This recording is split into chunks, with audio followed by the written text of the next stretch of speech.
L'équipe nationale de football du Sénégal, surnommée les Lions de la Teranga, a été sacrée championne d'Afrique pour la deuxième fois de son histoire le dimanche 18 janvier 2026. Ils ont remporté la Coupe d'Afrique des Nations CAN 2025 en battant le Maroc, pays hôte, 1-0 en finale après prolongation à Rabat. L'unique but de la rencontre a été inscrit par Pape Gueye au cours de la première période de prolongation, assurant ainsi la victoire aux Sénégalais. Le match a connu des moments de tension, notamment une controverse arbitrale et un pénalty manqué par le Maroc, avant que les Sénégalais ne finissent par s'imposer et fêter leur victoire. Des célébrations ont eu lieu non seulement sur la pelouse du stade, mais aussi dans les rues de Dakar et d'autres villes. Les Lions de la Teranga menés par Pape Thiaw, eux, sont faits rois d'Afrique pour la seconde fois après 2021. Une récompense de leur régularité avec une troisième finale sur les 4 dernières éditions.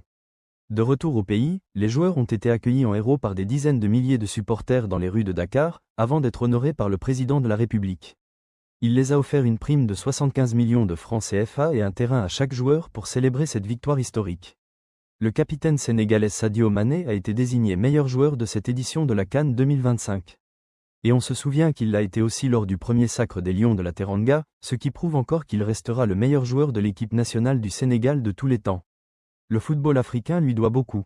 Déjà, il a annoncé que cette CAN sera sa dernière, donc on imagine après la Coupe du Monde qu'il prendra sa retraite internationale.